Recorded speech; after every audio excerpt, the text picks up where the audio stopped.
صحابہ کرام رضی اللہ عنہم اجمعین سے محبت ایمان ہے۔ ایک تو میں نے بات سمجھائی کہ معیار حق کا معنی سمجھ لو، صحابہ کرام تنقید سے بالا تر ہیں۔ کیوں؟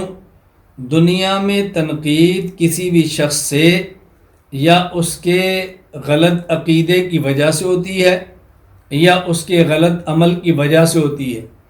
اگر عقیدہ غلط ہو تو صحابی ہوتا ہی نہیں، اور اگر عمل غلط ہو جائے تو عمل کی بنیاد پہ تو ہم نے صحابی مانا ہی نہیں۔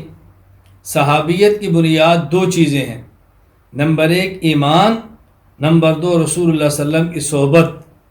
یہ ہے صحابیت کی بنیاد، عقائد اور پیغمبر پاک کی صحبت، یہ ہے بنیاد۔ اس لیے صحابی پر تنقید نہیں کر سکتے، صحابی پر تنقید نہیں ہوتی۔ یہ آسمان ہدایت کے ستارے ہیں۔